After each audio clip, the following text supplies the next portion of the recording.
Happy to be joined by Boston University's Director of Athletics, Drew Marrochello here. And, well, some would say as we welcome in Drew, you know, the Terriers have played, 19 games. Boston College has played 23 games at this point.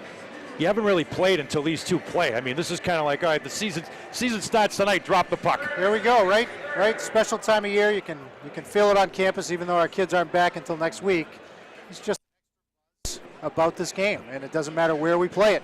And we can play it on Com Ave. So there's, a good crowd, biggest crowd we've had all year, and you and I said before we got on the air, Bernie, loud too. I mean, it's a loud, good atmosphere, good college atmosphere. Of course, we got them on Monday night at their place. You mentioned about the students. I was pleased to hear a little inquiry that I did this week with the ticket office that there was about 800 or 900. There was about 800 or 900 student tickets, so I guess, some of the kids come back a little earlier with this being an attraction. That's encouraging. It's actually a better student pickup than we thought. The way the schedule has fallen, and it's through no fault of anybody, but we've played BC for 4 years in a row on campus, and our students have not been back yet. And that changes. That'll change next year when the schedule changes a little bit. But the atmosphere is still good. And again, our student section, I look at 118 and 108, and the sections are better than I anticipated. So that's helping the atmosphere for certain.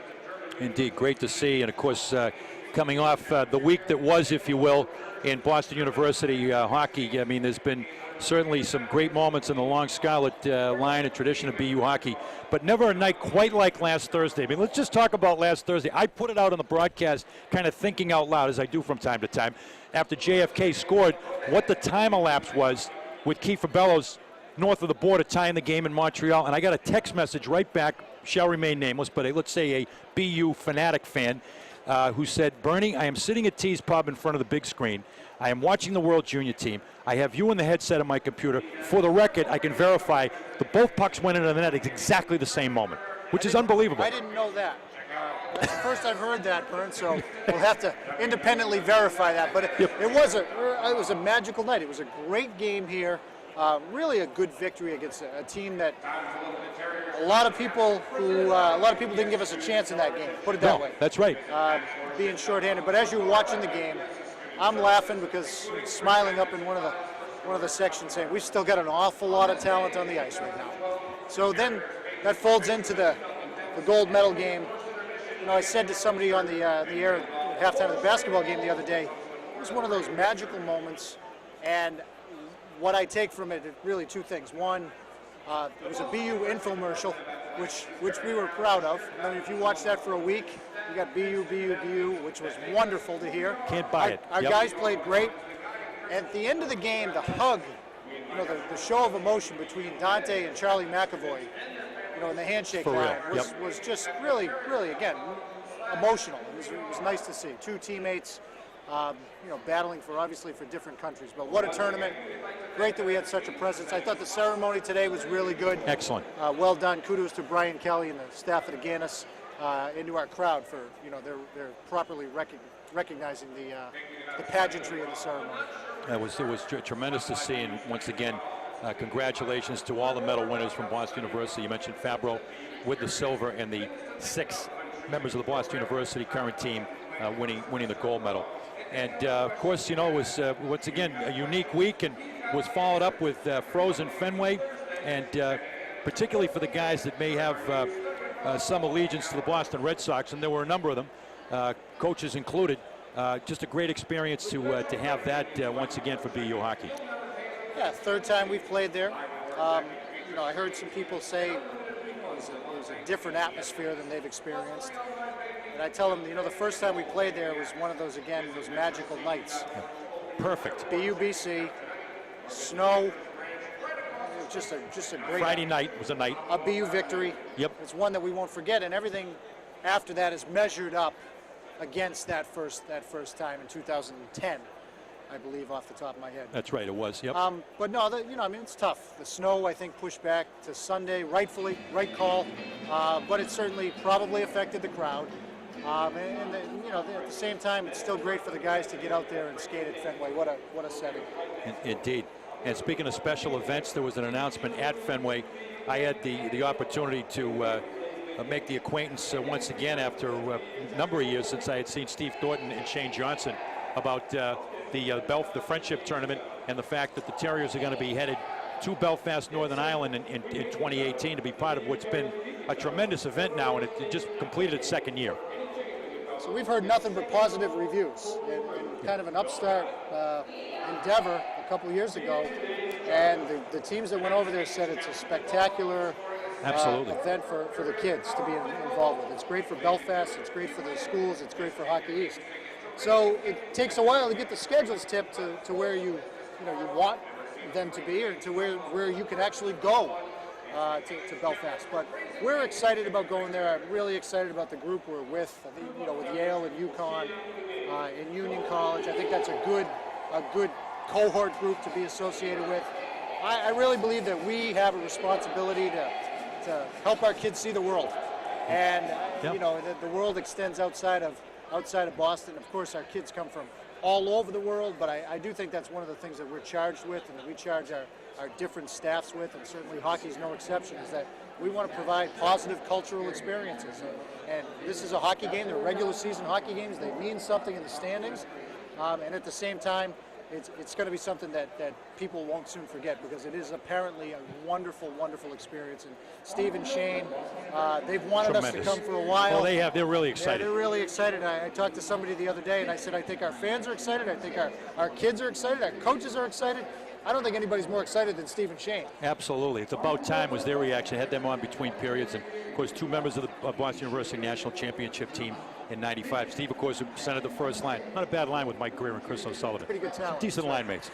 And, well, speaking of special events, Thanksgiving 2018 is going to be in Belfast. Thanksgiving 2017 will be back for Red Hot Hockey, and Hockey in Harlem will be visiting next week, in which the Terriers have been participatory with for a long time. Yeah, Hockey in Harlem is a program that we've been associated with for a couple of years now. Yep. And what I really like about it, Bernie, and I say this about all of our community endeavors, is the association that continues throughout the year. It's not just something that is a one-off. It's not just something that our kids go and sign autographs and leave. It's something that we try to get these groups associated with our university and our student athletes on a continuing basis. And I think that's what makes it so special. So the folks from Hockey in Harlem have been back to games on campus. They've taken buses up here, and it's really wonderful for everybody. And these exchanges, these Belfast trips, these exchanges with groups such as Hockey in Harlem, they're two-way benefits. I mean, they're benefiting everybody involved. It's not just benefiting our people. It's not just benefiting the group. It's benefiting everybody. So we're all for it. On the women's side, the Brian DeRoche's Lady Terriers currently ranked 10th, and of course, great excitement here on campus, because they'll be hosting the Women's Hockey East Championships right at their home at Walter Brown Arena. Yeah, he's had great success. Cape Cod's treated him well. Cape Cod's treated pretty well, and the decision was made not to go back there. And at the same time, when it was an open event, we willingly grabbed it. We willingly put in for it, home ice advantage. And listen, you and I have had many conversations about Brian DeRoche over the years. I think I could probably just tape my feelings about Brian and what he does for the women's program, and we could just hit play every time, because it's the same thing every year. It's just he's a remarkably consistent individual who runs a great program, and you know what? We're playing pretty well right now. In spite of a loss the other night, we're going to be okay. And hopefully bounce back with Vermont this week. Right. A couple of matinees with Vermont. And great success, Patriot League for both the men's and women's Terriers are both on a pretty good roll in conference play in the Patriot League. Yeah, the Patriot League basketball, especially on the men's side, it seems like every game is about a 6-point game. And the game of runs, you're up by 20. Next thing you know, it's a game.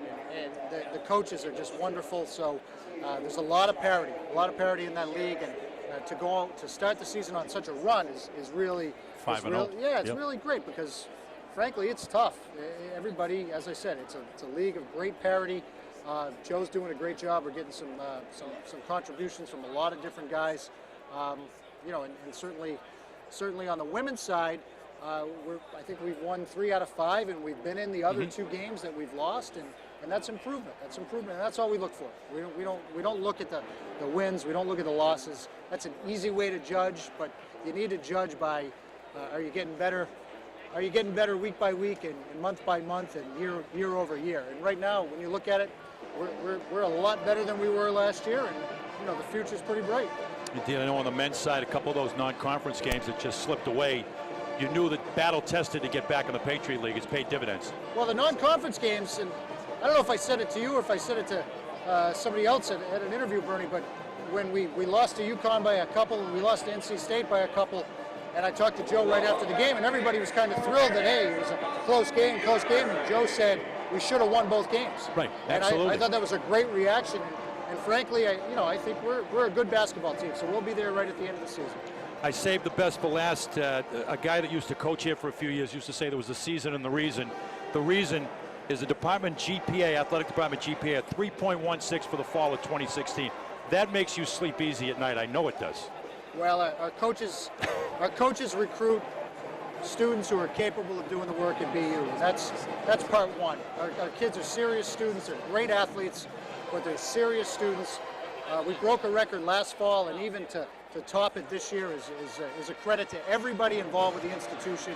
Our athletic academic support folks do a wonderful job, but that's a team effort. But I am absolutely proud of that. It's one of the things I love about BU, is because we don't have to sacrifice anything on the academic front to achieve it athletically.